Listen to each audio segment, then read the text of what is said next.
wabarakatuh. Perkenalkan, nama saya Ulia SPT MSI. Saya dosen tetap dari Universitas Geraha Karya Muara Bulyan, Prodi Agribisnis, Fakultas Pertanian, Sains dan Teknologi. Saya mengabdi di universitas ini sejak tahun 2001 sampai saat ini. Sekarang saya mengampu mata kuliah dasar-dasar manajemen dengan kode SGU 2016. Mata kuliah ini merupakan mata kuliah wajib yang harus dikontrak oleh mahasiswa Prodi Agribisnis Fakultas Pertanian, Sains dan Teknologi semester genap atau 2.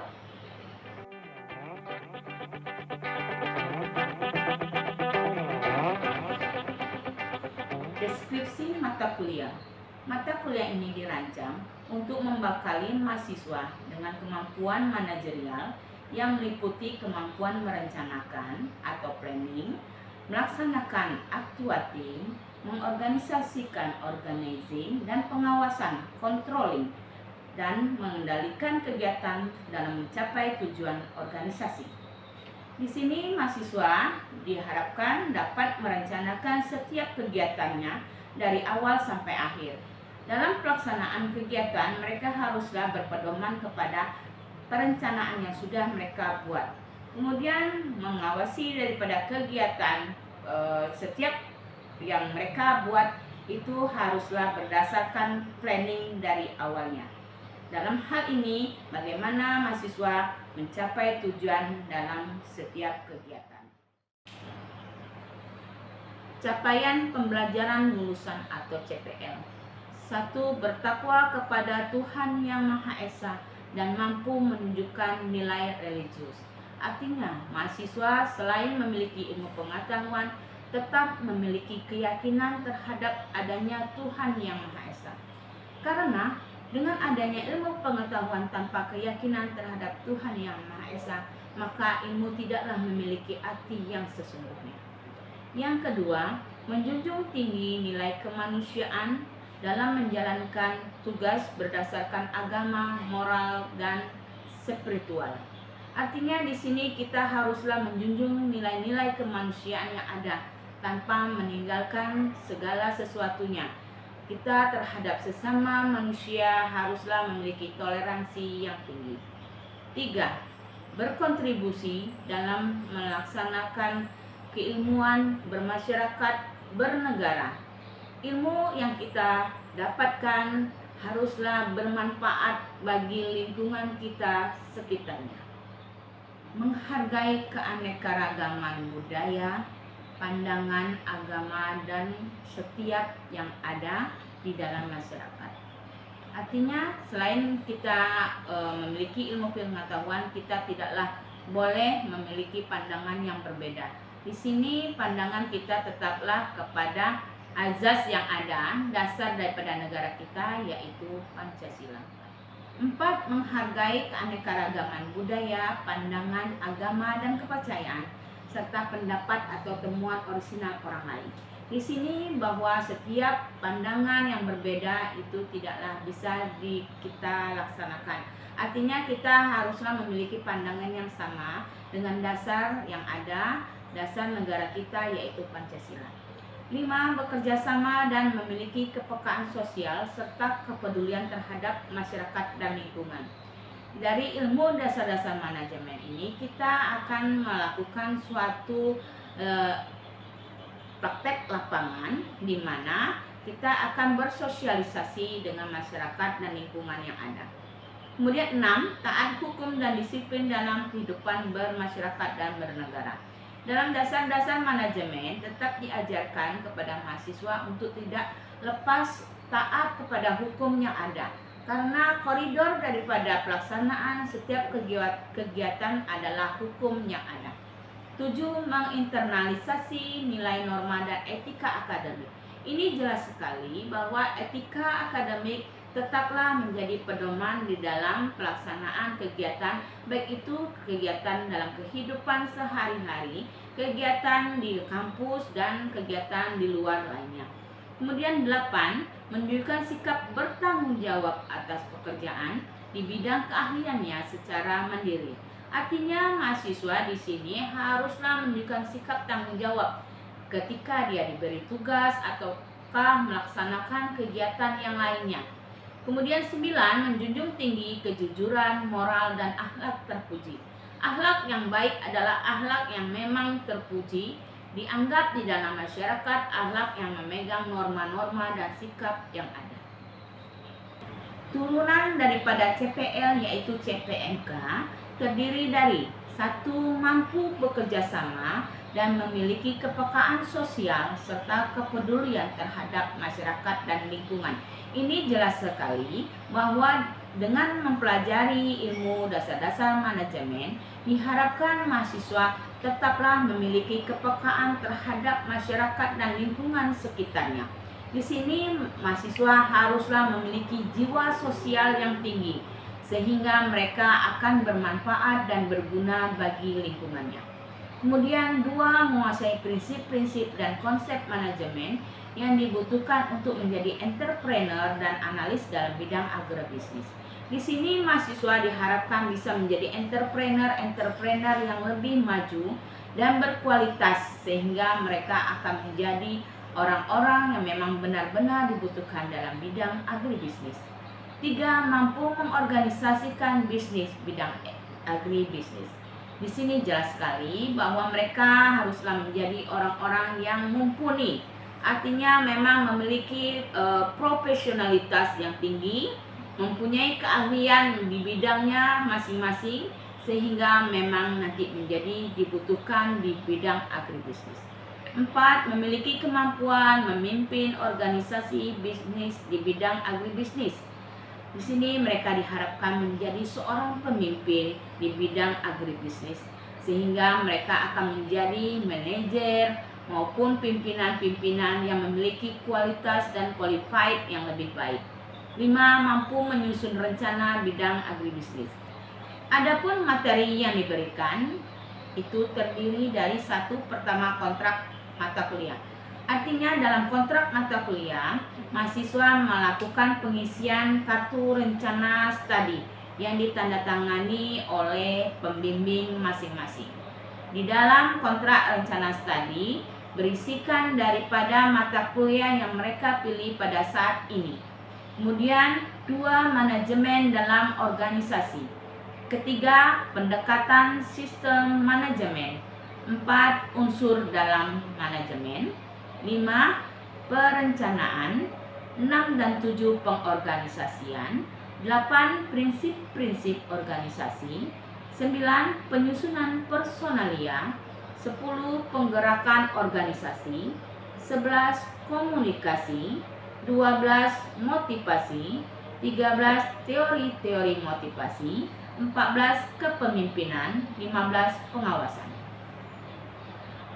Adapun referensi yang digunakan, referensi utama dari Sri Hindarti 2017, Manajemen dan Kepemimpinan dalam Organisasi, Malang.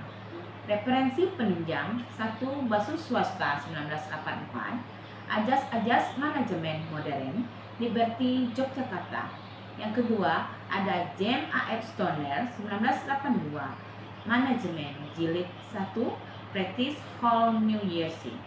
3. Manulang 1988, Dasar-dasar Manajemen, Galia, Indonesia, Jakarta. 4. Sarwono 1996, Dasar-dasar Organisasi dan Manajemen, Galia, Indonesia, Jakarta. Di sini indikator penilaian yang kita lakukan adalah ketuntasan dan kemampuan akhir tiap tahapan belajar dengan teknik dan kriteria bentuk partisipasi, forum atau alur pembelajaran berupa kuis dalam bentuk tes formatif dan laporan tugas. Artinya mahasiswa diberikan tugas ataupun kuis. Di sini pada saat kuis dilakukan pertemuan keempat kita lakukan kuis. Kemudian pada pertemuan ke-8 kita lakukan UTS, ujian tengah semester. Dalam diskusi-diskusi kita juga melakukan penilaian kelompok, penilaian individu. Di sini mahasiswa kita nilai secara individual maupun secara kelompok. Setiap mahasiswa diberikan kebebasan memilih kelompoknya masing-masing Kemudian melakukan tugas dan tanggung jawab menyelesaikan laporan secara tertulis dan mengisi formatif yang kita berikan. Metode pembelajaran menggunakan OB, Outcome Based Learning. Di sini pembelajaran melalui peranan karakteristik proses pembelajaran yang interaktif, holistik, saintifik, kontekstual, tematik, kolaboratif, dan berpusat kepada mahasiswa. Di sini mahasiswa diberikan kebebasan untuk berkolaborasi dalam bidang kelompoknya masing-masing, mendiskusikan dan memecahkan setiap permasalahan yang diberikan, dan membuat laporan secara tertulis. Pengalaman pembelajaran kooperatif dan kolaboratif bisa lebih efektif dan bermanfaat dibandingkan metode pembelajaran tradisional yang kompetitif dan individual.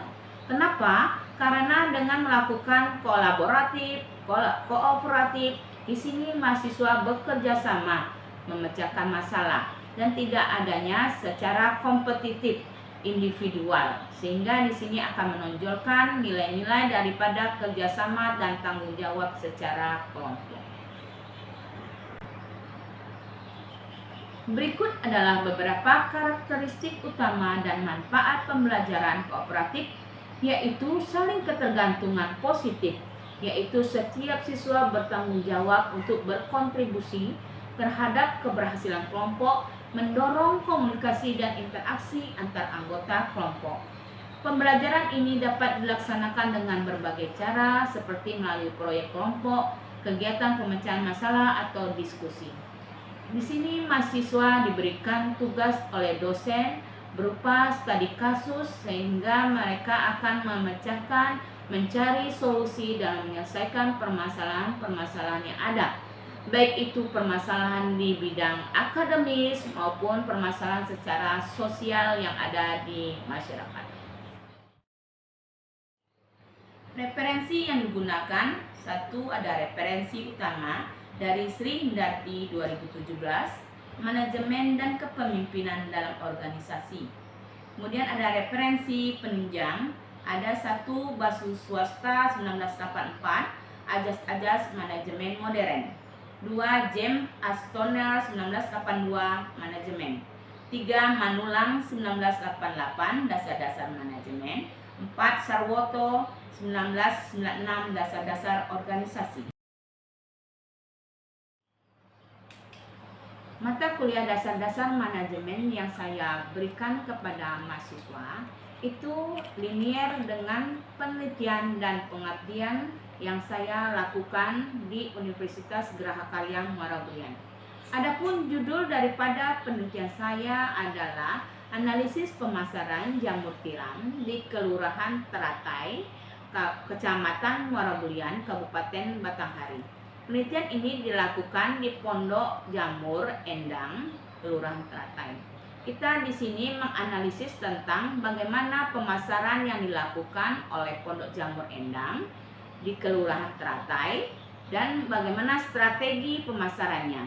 Dengan adanya penelitian ini, saya memberikan ilmu kepada mahasiswa bahwa dasar-dasar manajemen yang mereka miliki, yang mereka lakukan nantinya di dalam hal penelitian saya ini, bahwa di sini dasar-dasar manajemen sangatlah dibutuhkan. Karena apa? Perencanaan daripada penelitian ini berupa di Jamur Endang ini, bahwa setiap kegiatan proses bisnis haruslah dilakukan perencanaan. Kemudian pelaksanaan daripada kegiatannya juga haruslah dibuat dengan sebaik mungkin. Kemudian apalagi adanya pengawasan daripada pelaksanaan kegiatan.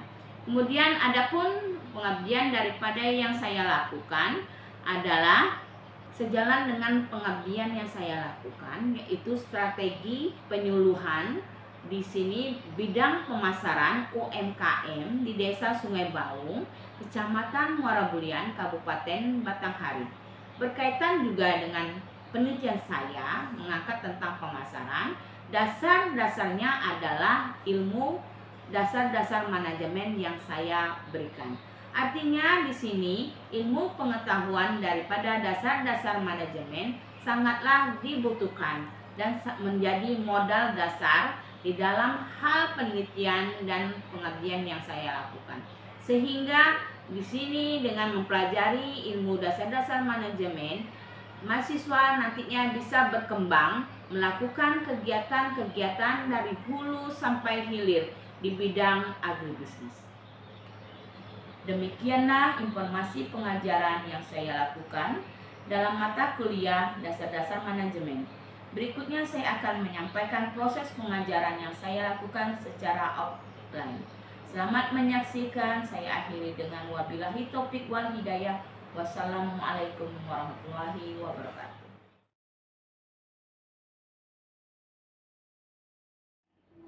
Bismillahirrahmanirrahim. Assalamualaikum warahmatullahi wabarakatuh. Waalaikumsalam warahmatullahi wabarakatuh. Bertemu kembali di perkuliahan mata kuliah dasar-dasar manajemen di pertemuan yang kedua, melanjutkan daripada pertemuan minggu lalu. Bagaimana kabarnya? Baik. Semuanya? Baik. Alhamdulillah ya. Baiklah, seperti biasa sebelum kita memulai perkuliahan kita, saya minta tolong kepada Sultan untuk memimpin baca doa terlebih dahulu. Silakan Sultan. Baik. Assalamualaikum warahmatullahi wabarakatuh. Doa selesai. Terima kasih. Baiklah, untuk pertemuan kita hari ini kita akan membahas tentang pengertian manajemen dan peranan manajemen dalam organisasi agribisnis. Kita lihat di sini apa itu manajemen. Oke. Kita lihat pengertian manajemen. Manajemen merupakan proses perencanaan planning, kemudian pengorganisasian organizing, pengarahan actuating, dan pengawasan controlling, usaha-usaha para anggota organisasi dan penggunaan sumber daya organisasi lainnya agar mencapai tujuan organisasi yang telah ditetapkan. Ini berdasarkan Sri Hindarti tahun 2017. Di sini kita lihat bahwa manajemen itu meliputi perencanaan. Seperti apa perencanaan?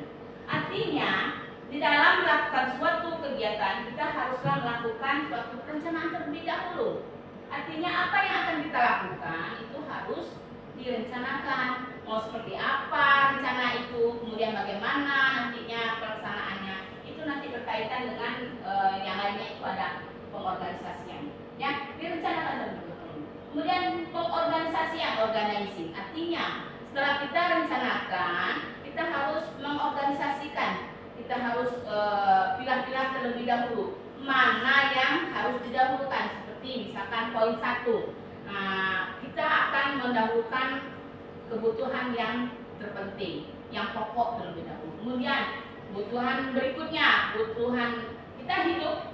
Kalian tahu ya, kita dalam kehidupan itu membutuhkan ada kebutuhan, ada pangan, sandang, dan papan. Artinya dari 3 poin ini kita harus mendahulukan terlebih dahulu kebutuhan pangan, kebutuhan pokok kita sehari-hari. Kemudian ada kebutuhan sandang, ya, pakaian, ya, kebutuhan sekunder lainnya. Kemudian ada papan, yang mungkin kita butuh untuk perumahan. Kemudian ada untuk kehidupan yang lain, transportasi, punya alat kendaraan dan sebagainya macam yang lainnya. Kemudian itu adalah pengorganisasian. Kemudian pengarahan, actuating. Artinya di sini pelaksanaannya seperti apa? Setelah kita organisasikan, kita tadi kebutuhan pokok kita harus kita penuhi. Dari mana sumbernya? Kemudian perolehannya di mana? Kemudian nanti pendistribusiannya juga gimana? Seperti apa ya? Kemudian terakhir ada controlling, pengawasan. Setelah kita melakukan kegiatan itu, kita haruslah mengawasi. Artinya, apakah yang kita sudah rencanakan, kita organisasikan, kemudian kita laksanakan itu, apakah sesuai dengan yang kita inginkan, yang kita butuhkan, supaya tidak lari daripada plan kita tadi, rencana kita. Nah, seperti itu harusnya ada pengawasan dalam hal seperti apa? mencapai tujuan yang kita inginkan. Kemudian mengapa manajemen dibutuhkan? Pertama, kita bisa lihat itu untuk mencapai tujuan organisasi. Seperti kalau kita di kegiatan mahasiswa itu ada namanya apa? BEM. Badan Eksekutif Mahasiswa. Tujuannya kita sebagai anggota BEM apa? Gitu loh. Misalkan kita di sini, siapa di sini yang anggota BEM? Ada? Nasman dan oh iya, dan yang hadir ya. Nah, tujuan daripada BEM itu apa? Nah, tujuannya misalkan dia ingin memajukan mahasiswa di kampus kita itu lebih mengaktualisasikan kehidupannya di luar daripada kampus. Tujuannya seperti itu. Nah, tujuan itu harus dia capai, tetapi nanti di dalam kegiatan sehari-hari mencapai tujuannya itu seperti apa? Apa yang harus dia lakukan? Ya. Kemudian yang kedua, untuk menjaga keseimbangan antara tujuan-tujuan yang saling bertentangan. Tujuan-tujuan itu kan selalu tidak sama. Ada yang berbeda dalam hal pendapat setiap mahasiswa itu. Mungkin yang satu tujuannya tadi ingin mahasiswa kita lebih ekspresif di luar, mengaktualisasikan dirinya di luar. Ada juga yang kita ini aja lah dulu, kita lebih memfokuskan diri kita di internal aja dulu. Misalkan antar kita lebih mengenal sesama kita. Kita kan karena prodi aja nggak tahu ini prodi mahasiswa mana gitu ya. Nah, jadi mungkin dia lebih ke internal dulu, jangan eksternal. Jadi harus ada keseimbangan antara tujuan-tujuan itu yang saling bertentangan. Kemudian untuk mencapai efisiensi dan efektivitas. Nah, coba apakah sama antara efisiensi dan efektivitas? Nah, coba kita lihat. Efisiensi ya adalah suatu kemampuan untuk mengerjakan pekerjaan dengan benar. Kemudian efektivitas adalah kemampuan untuk memilih pekerjaan yang tepat. Ya, memang kaitan antara efisien dan efektivitas itu adalah sangat erat. Bahwa pekerjaan itu haruslah benar dan harus tepat. Supaya apa? Tujuan tadi, tujuan organisasi itu dapat dicapai. Ya, supaya kita ini berkaitan dengan dasar-dasar manajemen, artinya ilmu ekonomi juga harus dipakai, mengeluarkan apa modal yang sekecil-kecilnya untuk mendapatkan keuntungan yang sebesar-besarnya. Jadi itu tetap harus kita pegang daripada ilmu ekonomi, ya, antara efisien dan efektivitas. Dan siapa yang membutuhkan manajemen? Siapa-siapa saja. Kita bisa lihat. Pertama itu ada perusahaan yang bergerak di bidang bisnis. Perusahaan-perusahaan itu sangat jelas kalau kita lihatnya, dia sangatlah menjalankan ilmu ekonomi yang saya bilang tadi, konsep daripada ilmu ekonomi tadi. Perusahaan menjalankan itu supaya mendapatkan laba untuk keuntungan yang lebih banyak. Semua tipe organisasi itu akan melakukan hal yang sama. Yang tadi manajemen pengertian ada P, planning, O, organizing, A, actuating, dan C, controlling. Ingat aja, POAC, POAC, ya. Itu semua tipe organisasi akan melaksanakan. Itu juga dengan perusahaan tadi. Kemudian semua tipe kegiatan, dari hal kecil aja. Kalian sebagai mahasiswa pasti punya planning. Di semester berapa kalian akan menyelesaikan perkuliahan kalian? Di semester berapa kalian harus sudah selesai mendapatkan gelar sarjana pendidikan, sarjana pertanian kalian, kan begitu ya? Nah, seperti itu. Jadi semua harus di planning. Kemudian pada waktu kalian masuk kuliah, modalnya istilahnya, nanti pas masuk biaya pendidikannya dari mana? Sudah di planning kan? Pasti ada sudah sumbernya dari orang tua. Mungkin ada dari dapat beasiswa ataupun dari kalian sudah kerja. Nah, jadi semua itu harus di-plan. Kemudian tadi ada pengorganisasi yang diorganisasikan. Uangnya itu harus dipakai seefisien mungkin, seefektif mungkin, supaya nanti memang tujuannya tercapai, cepat selesai. Maunya semester berapa selesai kuliah? Semester berapa? Semester 8 udah selesai kan? 4 tahun. Kalau bisa 3 tahun setengah mungkin. Nah, jadi seperti itu. Artinya semua itu harus direncanakan. Pemakaian keuangannya juga harus direncanakan, ya. Semua tipe kegiatan. Sudah kita bahas bahwa semua tipe kegiatan juga akan manajemen dalam organisasi agribisnis. Di sini haruslah menerapkan teori dan praktik bisnis pada industri pertanian agar hemat biaya. Jelas nggak harus hemat biaya? Harus hemat. Kenapa? Harus dalam hal pupuk, harus hemat pakai pupuk, harus sesuai dosis pemakaiannya. Nah, tidak terjadi nanti kalau lebih daripada dosis pemakaian pupuk bisa malah menimbulkan efek negatif berupa apa? Racun, polusi air, polusi tanah, ya kan? Nah, itu. Kemudian meningkatkan laba, jelas, ya. Haruslah laba. Kalian kan pasti ingin untung semuanya. Kalau bisnis tidak ada untung, mending nggak usah berbisnis, kan begitu ya konsep kita. Karena kita punya kegiatan yang lain ya daripada seperti itu tidak ada untungnya. Ini juga semua harus untung. Gimana caranya? Tapi haruslah bersifat yang baik ya. Kemudian memastikan produk pertanian ditanam dan didistribusikan secara efisien. Produk-produk pertanian itu banyak sekali kan dalam ini hasil daripada pertanian itu haruslah didistribusikan secara efisien. Artinya misalkan ini panen singkong, pengolahannya kita orang agribisnis ya dari hulu sampai hilir. Pengolahannya ada keripik singkong ya. Kemudian ada tape singkong. Nah, itu haruslah nanti pendistribusiannya seperti apa? Apakah ada yang menampung? Baik itu dalam hal nanti pemasarannya ataupun dalam hal apa ya di sini konsumen yang menampung untuk pemasarannya. Nanti semua itu haruslah benar-benar dipastikan.